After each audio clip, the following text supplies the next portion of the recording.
All right, welcome everyone. Tonight is a bit special.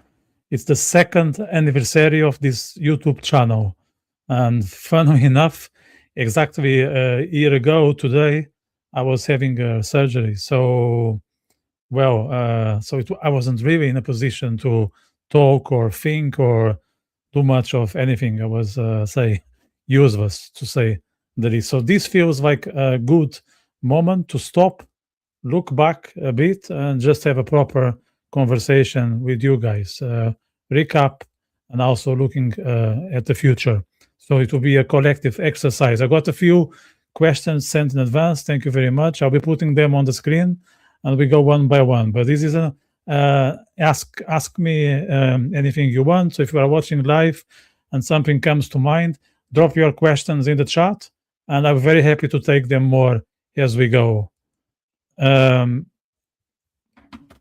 So if you enjoy long form conversations like this, a like and a subscribe genuinely will help the channel, especially with this kind of content, which requires dialogue.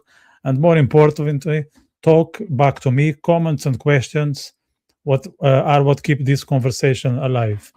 So I would start with the topics I receive, and I will pick yours along the way with your permission.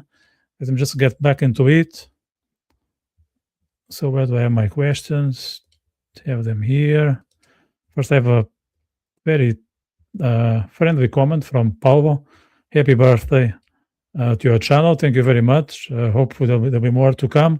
I've been enjoying this journey so far. I don't see any reason to stop it. And I'm encouraged to expand the show in the next few years. So I was having some audio issues here.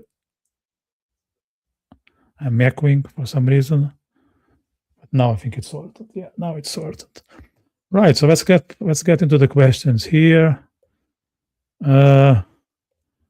First one is saying, how do you choose your topics and your guests? Okay. Yeah, that's a very relevant question given the variety of shows I hold in this YouTube channel. So people might be familiar with what I deliver here. So there's a show on writing, there's another one on Israel, there is a third one in football, and a fourth on masculinity, which is not as relevant, or not as regular, that's the right word, as the other three. So what I do is I try to come up with something that is trendy, that is hot, that people are talking about, just to make sure it's of people's interest. So I don't come up with something that it's not, say, on the plate. Of course, there are evergreen topics that we cannot avoid because they are part of our DNA as species.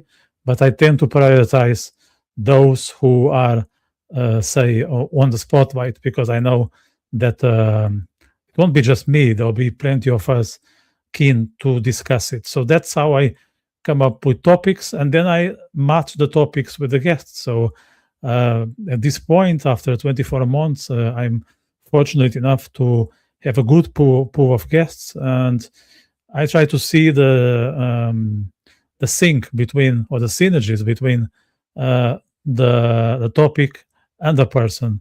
And so far, it hasn't really been a struggle. I have a good number of individuals who are very open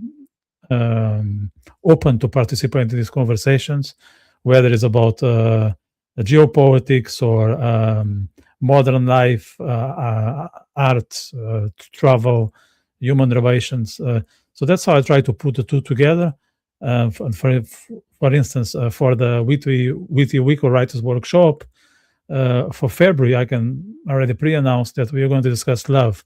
And the reason is the show will take place on the 10th, which is near Valentine's Day. So a lot of us will be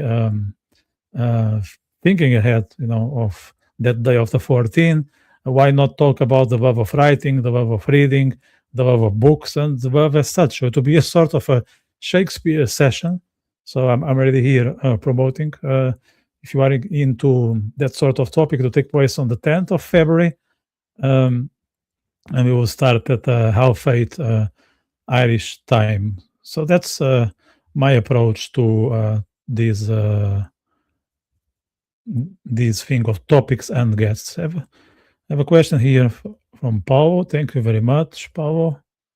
What are your thoughts about the future? Wow, that's a very tricky question. Both personally and in relation to everything that's happening in the world right now.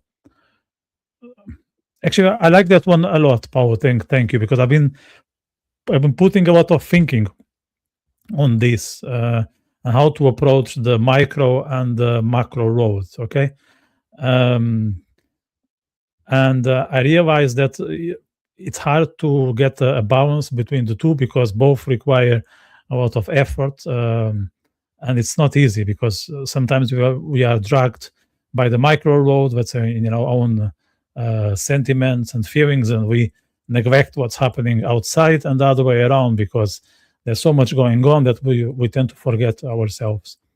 So the way I see it is we need to keep a foot on both, okay? But otherwise we will fall and it won't look good. So we need to first, I would say, look after ourselves, because without that we won't be of any usage to the wider community or society as such. So I think the first pair of eyes should be focused on us and the vicinities. Okay, this is the main aspect when it comes to have a proper setup, in the road. And you talk about the future, and the future, it's scary, and it's always. And why is it scary? First of all, because we don't know what it is. We can have a guess. We can try to project the direction that the road is taking, but we don't know. There's a lot behind the scenes, behind the curtains, so it's hard to say. So the way I try to relate to the future, whether it's my own or the road's future, is to be more interested in the present, because there's so much to deal with when it comes to what's happening just in our face, that I think that's enough to keep us busy, entertained, and be able to tackle in a proper manner. So I try to put more attention to the present, and at the same time, of course, we don't neglect the future, because that's the direction we are heading. And if there's no future, life doesn't make sense. We all. I think it was Heidegger who said that we need that thing to look forward to, because otherwise we are just stuck. Like that whole idea, that will be a completely new other podcast, but that whole idea of living completely in the present is absurd, because we need the day of tomorrow as something that we are engaging with. Otherwise, the present is it's just a moment. So we need to look at the present as a bridge that we are crossing, but that's a bridge we are in, and we don't want to fall off the bridge. So we need to make sure that we are crossing it in the right way, that the other side will be of any usage, I would say. But that's a very good one, and I could be here for quite some time. But I will move to the next one here, which I think is also very interesting. To be honest, like I list the questions, but I didn't really think about it in detail. So I'm going to come up with answers on the spot. Okay. And the question is, how did you get into YouTube and podcasting? Okay. So I started the podcast 28th of January 2024. I was thinking about it for quite some time. What I mean by that is, I'd say a year, if not two. I had this thing of trying to replicate what I was seeing on YouTube, and I would be very keen to understand how well could I do it, and what sort of impact would I be able to apply. And it was, in some sense, a challenge, because I was happy with what I was seeing when it comes to online content, but I thought there will be a a gap that I could feel. And it's not that I don't know, it's not that I'm saving the internet or anything like that, but I felt that I should be part of this sphere and contribute to the best of my ability, because I thought that there was something for me to do. And I know that the online space is expanding. It's more relevant when it comes to communication, culture, civilization, and all that. And I wanted to participate, and I had even back then a decent network. I thought I could bring them in, and I did. And it was not only that. Like since I've started, I noticed that my next work has just expanded, which is great. And that's one of the things that I was also very keen to avail from being on YouTube and doing podcasts. That it's not just the people I know, but I was sure that others will come in. That has been the case. Like the pool has grown over time. I've been enjoying this more and more. There are people on the other side, like you guys, that are now watching. We engage in these dialogues, and I think we all we are all in a better position after this group or collective conversation. So I felt that this is an excellent communication tool that the 21st century offer. I'm a man of the 21st century, so I wanted to take advantage of it, and that's the main goal. I wanted to be here and be part of this community and enjoy myself and get some benefits from being here, at the same time also give back, because I think this cannot be a one-side thing. It has to be a mutual, otherwise it won't work on the long run. I'm going to move to third question because there are a good few here. The first question says, what are the main technical challenges you faced while you were getting to the level you are now in? Not that I'm an expert or anything like that. I still struggle, and we know technology is full of surprises, and that's probably where I'm better at the present moment. I felt that when I started this, I was more impatient with devices and technology as such. But since I've been doing this for now 2 years, I come to the conclusion that sometimes the setup is good, sometimes is not as good, but as long as it looks professional, and I don't need to look after all the equipment I have around all the time, then I'm fine. I think it's very important to understand that there are some requirements, and they need to be fulfilled, and all the rest is a bonus. So I'm not that ambitious when it comes to have a studio or something fancy around me. I'm just here in the same place where I usually write or study, or have some other activities, more intellectual ones, and I'm happy with it because I feel at home here. I feel that this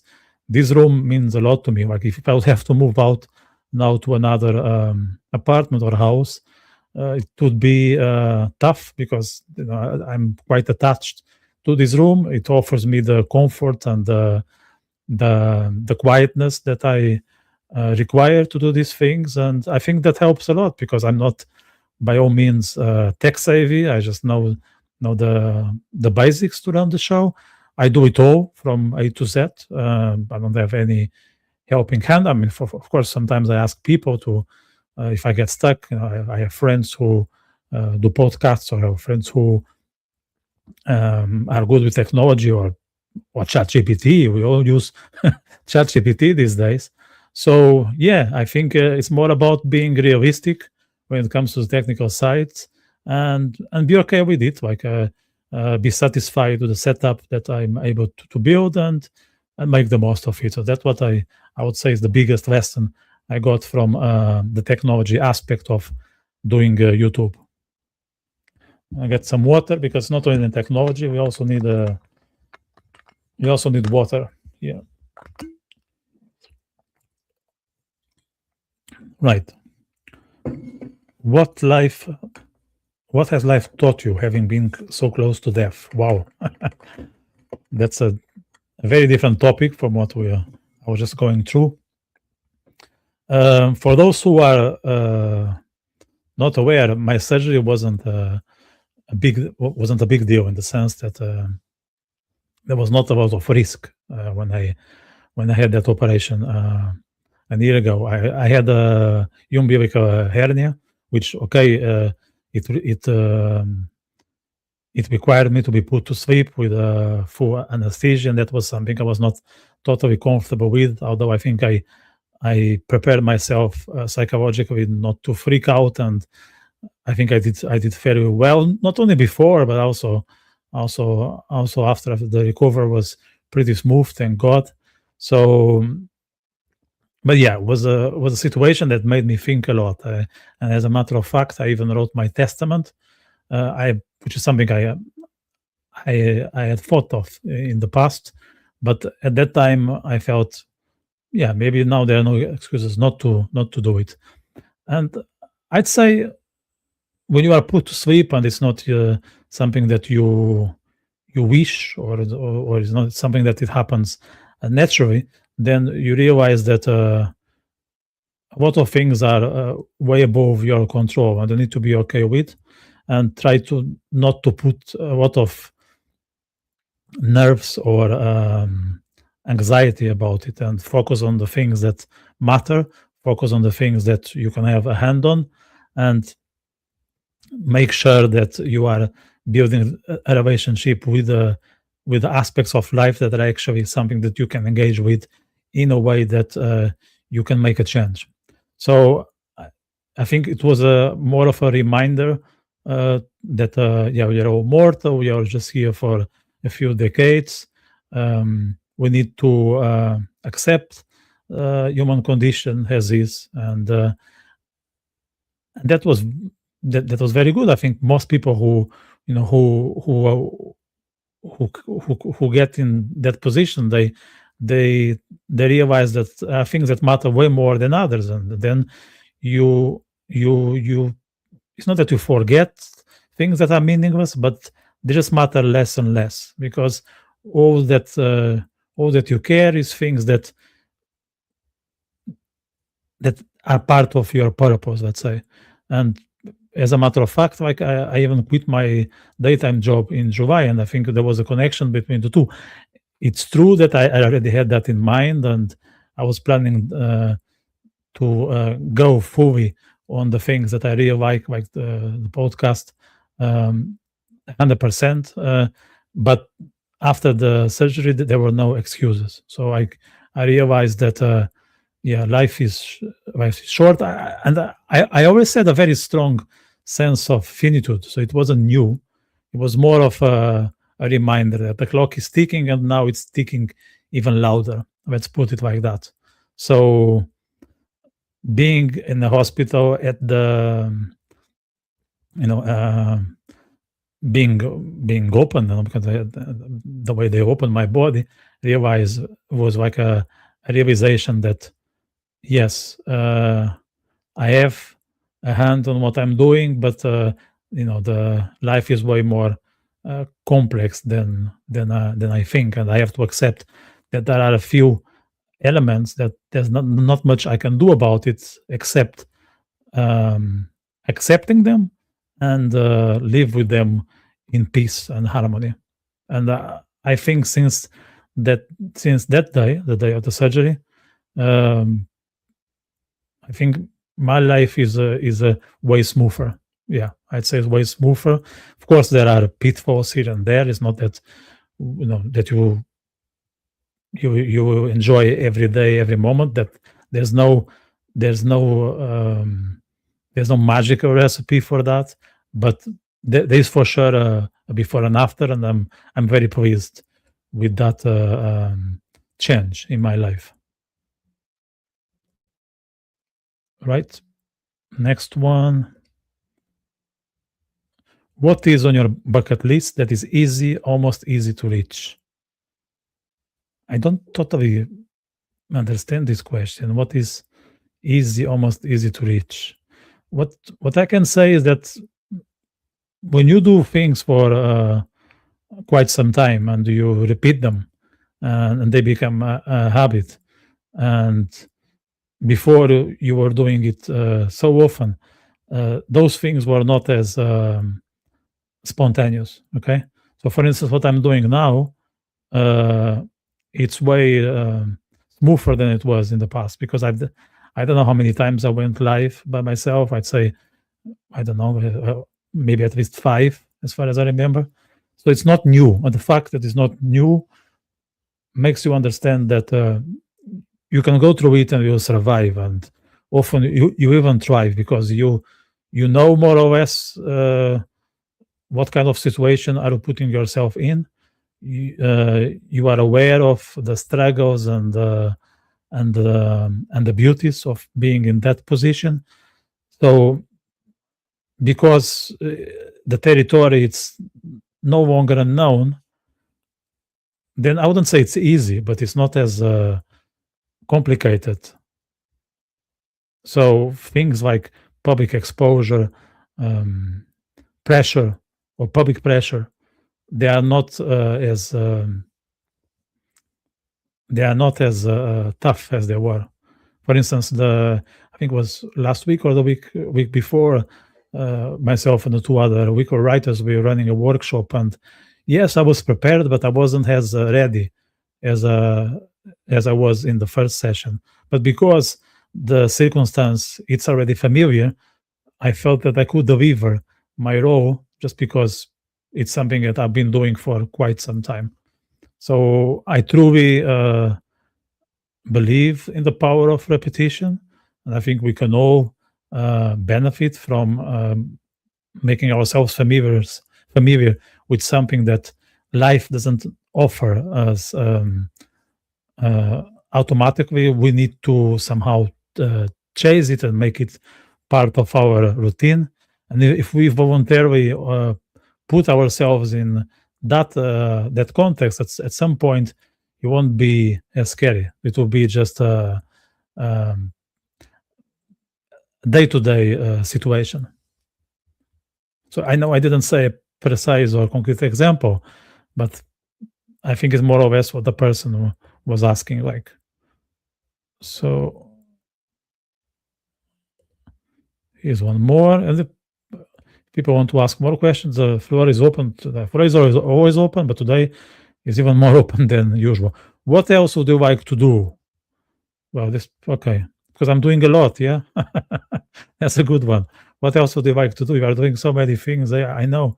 It's probably I should think of what I would like to stop doing, or at least allow myself a pause instead of adding things on top. There are plenty, but I'm going to answer the question and not divert.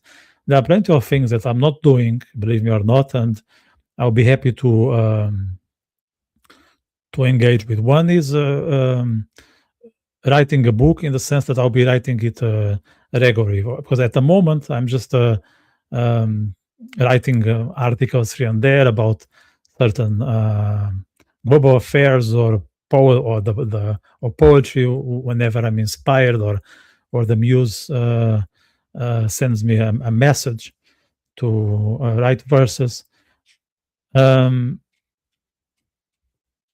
Yeah, so I kind of miss that discipline of writing, that structure, that roadmap that will tell you, okay, you need to write every, I don't know, second day, or even twice a week, or at least once a week. I don't have that, and it has been a long time. I think the last book I wrote, which required that commitment, was during COVID. So we're talking about, I don't know, 2022 or something like that. It was not the hardcore COVID. It was actually before that. It was 2021. And maybe it's something that I should consider, because it's something I really enjoy, and and I miss it. I miss it. So the issue is, I don't really see how can I bring it in, because at the moment my schedule is just hectic. but hopefully, I don't know, in a few months I'll be able to have that availability in my schedule. So let's move to next one.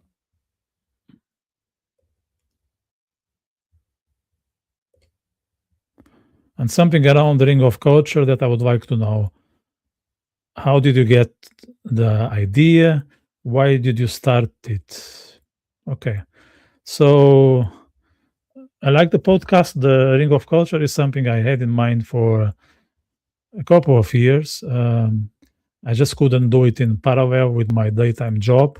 So I thought that the Ring of Culture could somehow become my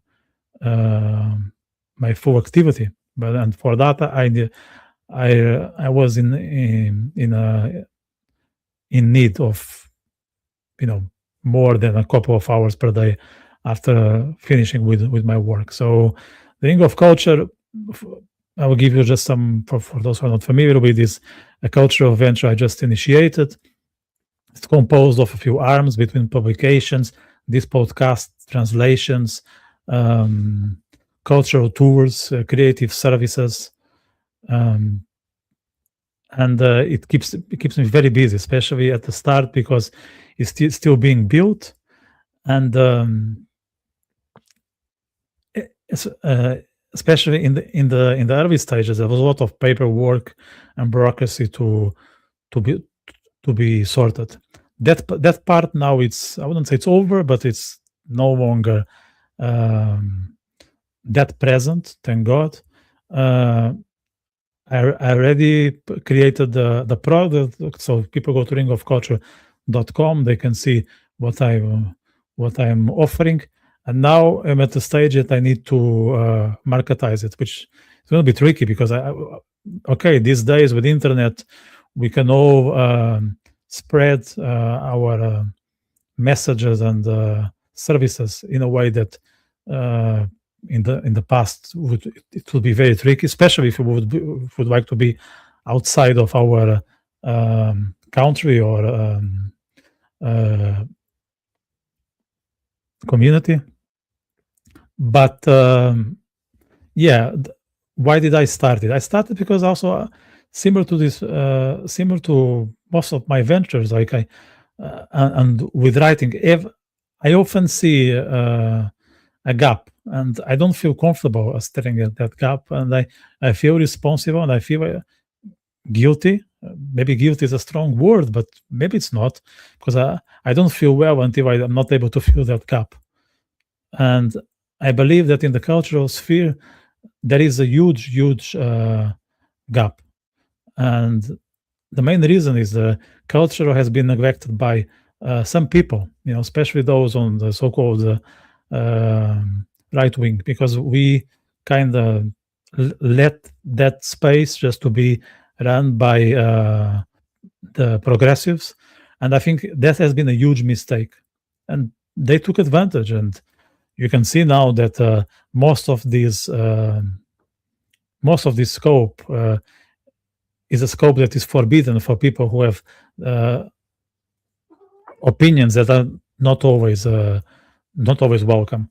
So yes, I want to express my voice in this sphere, and I also want to help others that I know they are orphans. They have nowhere to go, and if we can build a community where we can all talk, we can all be loud, we can all be outspoken, I'll be very, very, very happy. I think that's one of the reasons, and I think I can also benefit from having a similar experience. When I was younger, in my early 20s, I had an indie press which was fairly successful. So I think I have a good understanding of how cultural institutions operate, although things change now with technology, with all being connected in a way we were not back then. I want to bring it all together and try to expand and see if we can make a difference, because I think there's a lot of voices that are not being heard. There's a lot of misunderstandings when it comes to what kind of civilization we are, and I want to rectify that to the best of my ability, and also the fact that I lived in different cultures. I think it can work in the sense that we can communicate to each other. We can join our forces, our strength, and make an impact. So that's that's one of the reasons why I'm very, very enthusiastic about the Ring of Culture. Okay, I'm going to move to next one. Thoughts on the political elite in Ireland asseverating their rush to please the loudmouths at the expense of the silent majority versus the problem exhibited to Israel and the deafening silence on Iran. Wow, that's a question and a statement at the same time. Yeah, I totally get it. Totally get it, and I invite to this opinion. As a matter of fact, I just saw on Facebook some fool saying that he cannot write poetry now because he cannot be at peace with himself, knowing what's happening in Gaza. And I couldn't stop myself and ask him, do you feel the same way when it comes to the Iranians being repressed by the Iranian regime in Iran? Of course, he didn't reply, because these people are just interested in a fraction of the humanity, and that's a fraction of humanity that is having clashes with the West, because they all hate Western civilization, and Israel and the United States are somehow the main players when it comes to the West. So they are the enemies. They are the enemies, and it's very, very much of a disgrace to see, especially feminists who are so concerned and often with reason. They are very concerned with human rights, with how women are mistreated, how with domestic violence, which is something that we still experience, even in Europe and in North America. But they don't give a damn when those things occur in places like Tehran, which it tells that their whole message is political. It's not about human rights. It's about picking a side and demonizing the other. And I don't think that's fair. That's not the kind of people you should rely on, because they can, they are not ideologically coherent. What they are doing is playing a game, and it's appalling. And this person was talking about the elites, and I think the elites have been partnering with the media, with the press, with universities, with NGOs to brainwash the Irish population. Not just the Irish population. This is a phenomenon taking place across the West, and with that, they just make sure that the citizens are on their side, and they will vote on them, keep them in positions of power, and that's all that is, because the elites, they don't care about the regular population. They care about their own perks. So they are selfish and disgusting.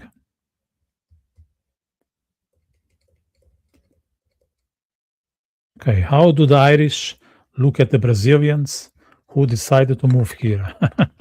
I like that. That's a good one.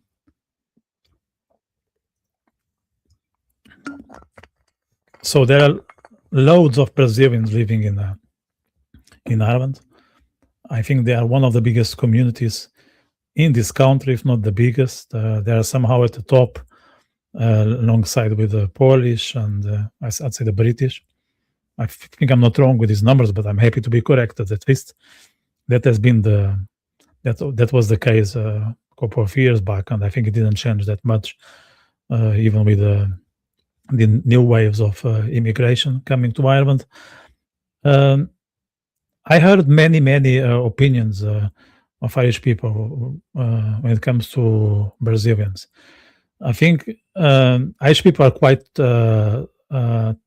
tolerant, I would say, to other cultures. They are not that interested, although they play this diversity game, that they are very happy to see other cultures coming in, but they are not that keen to interact. That's a fact. And I had this conversation with Irish, and some of them were pissed off, but they're not that curious. That's all that is. They are just not the most, except going to for a takeaway. They are not that interested in interacting with other cultures. Maybe some superficial conversation. That's it. But I respect. That's their decision. That's the way.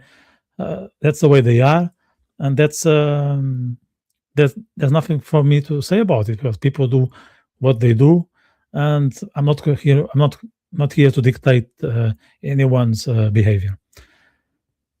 Now, the fact that there are more and more Brazilians and sometimes annoys certain individuals, because we don't know exactly what they are doing here. Most of them, they come here with a student visa. They work, I think they are entitled to work 20 hours. And that's what they do when they start. Some of them manage to stay a few years, settle, and they stay for good. Some come back. But in general, I think Irish people don't have a particular strong opinion of Brazilians, whether it's a good one or a bad. I think one comment I hear from time to time is, "Oh, how can they survive in this weather?" Knowing that the Brazilian climate is way more pleasant, plenty of sunshine, not this much of rain we get here all the time. So they wonder how Brazilians cope in this temperature we have here, and it's not just in winter. No, even summertime in Ireland, it's a joke, as they call it, Irish summer. It's we get 20 degrees when we get. So they wonder, but they're also conscious that the situation in Brazil, it's not easy, especially when it comes to safety. Right? We all know that in Brazil it's tricky to go out for drinks. So often people need to take Ubers between bars, just not to encounter the wrong person. So in these days of internet, people are aware of how is life in other parts of the world, and here in Ireland, as bad as the situation can be in certain parts of Dublin, is nowhere near how it is in Brazil. So I think that can explain why some Brazilians are at ease in Ireland.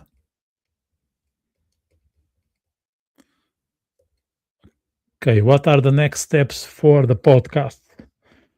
Next steps. Well, I want to fully monetize. I'm not there yet. I'm not far. I'm hoping to achieve full monetization in the next couple of months. I count on you guys. If you watch more and more of this show, I'll be able to hit monetization sooner than later.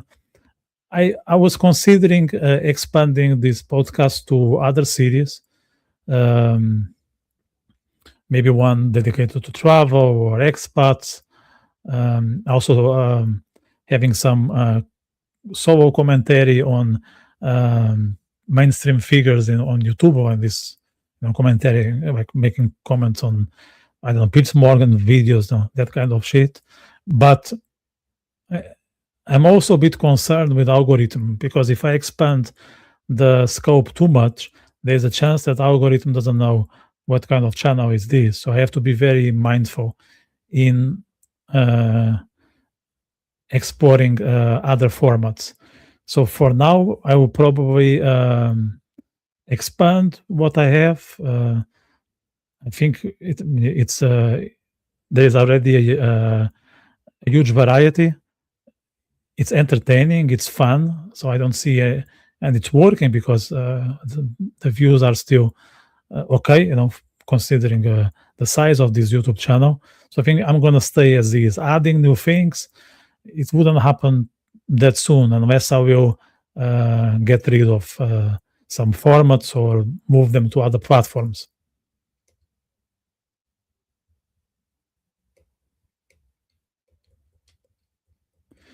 Okay, what's the next one? What's your favorite song? Favorite song? I have a few. I have a few favorite songs outside. Music is a tricky one because I think, like, at least I listen to some music genres in specific moments of my life. So there are occasions I'm more into rock. Others are I'm more keen to listen jazz or blues. So it really depends. But if I have to name one, okay, only one, I would go for Bohemian Rhapsody, I would say the most famous Queen song. And maybe one of the reasons is that song contains a bit of different music genres. There's a degree of rock and roll. There are some aspects of opera, classical. So it's a hybrid composition, and it really expresses how human nature is.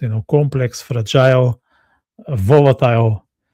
And I think Freddie Mercury, who was a genius when it comes to tell us how human soul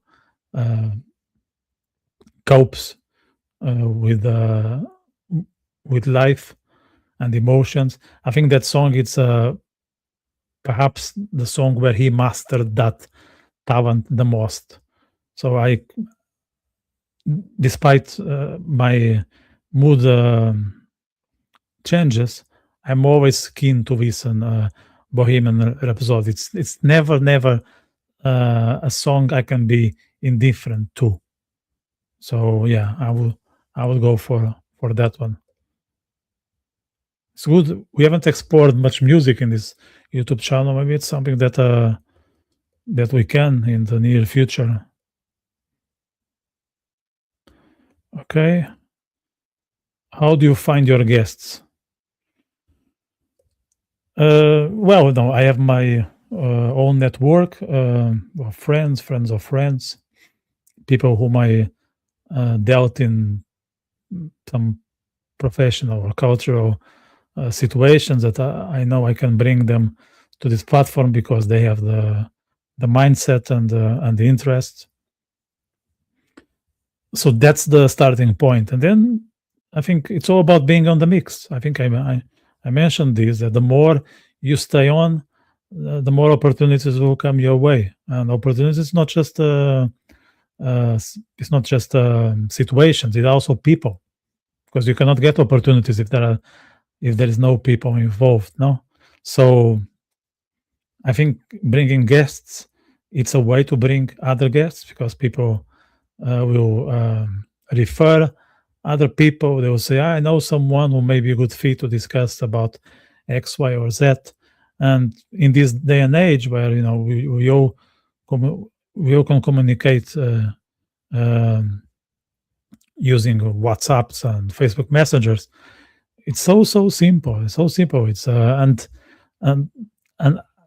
then there's also the option of cold emails or cold DMs, and of course it's tricky to get to certain individuals because they need to be me and a couple of hundred others inviting them for a show or for an interview. But that's a method, and one needs to be conscious that it's not just it's not just you. There are plenty of others trying to build their presence on the internet, in the cultural sphere, and we just need to use what we have and try to make ourselves available and build a portfolio. I think it also helps to have something online that people can watch before they step in the show. So at this point, it's not just about the skill of sending a message, but also having some content that will give you some authority. Okay, moving to next one. There are more questions I'm happy to take, but if not, I will go through those I received here. Okay. How do you deal with the different topics and people you cover as they are so varied? Yeah, that's a very relevant one given the variety of my YouTube channel. So I like before the show that usually happens in the evening, I try to prepare myself for an hour or two that I get in the mood, and I want the topic to be the main thing in my head, which is tricky because I always have dozens of themes running around my head. But I try to make sure that the topic I'm going to discuss will be the main one for the evening. That's the thing I'm more concerned with, and I need to be fully focused on it. And so I do this preparation, I do this homework, and there are guests. And guests, most of them I already met in the past, if not in person. I had them here on the show, so I kind of know their pace, their approach to dialogues. But if not, if it's a debut in my show, I try to watch them. I try to watch their show or where they were interviewed. Try to get a flavor of what kind of person I'm going to bring in, because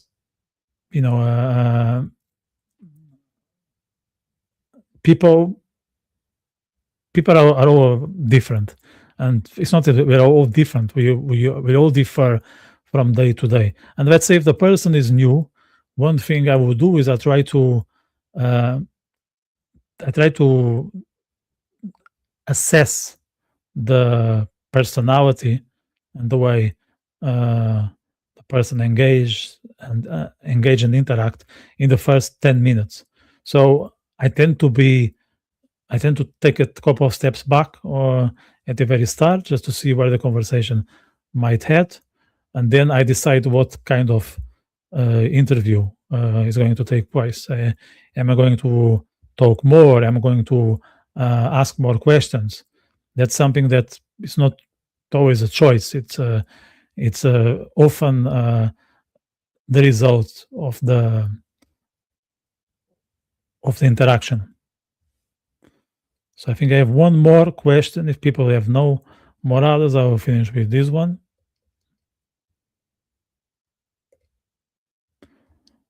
Do you mind crossing the Atlantic or the so-called third road of the tropics? Third road of the tropics. I wouldn't be that keen to endorse that statement of third world of tropics, but okay. Or is it today a reality that you are happy to be distant from? Okay. Yeah, so I don't think there's a third world of the tropics. Actually, there are things in the tropics that were way more advanced than here in Europe in the Western world. Like there is this myth that we in the West, we have the best infrastructure, safety, and we are ahead in every single aspect. And perhaps we are in a good view. So there is a reputation, and it's not coming out of nothing. But I don't think we are in the pedestal when it comes to every single aspect of civilization. Okay, so I'm not being cute here. Okay, I'm just being. It's just my observation based on the fair amount of travel I've been exposed to. But if I miss the tropics, I think I do. Of course I do, because there are plenty of good things around that part of the road. people are quite accessible. It's not that people in Ireland are not, or the opposite. They are probably one of the friendliest nations on earth. But one cannot deny that it's the same context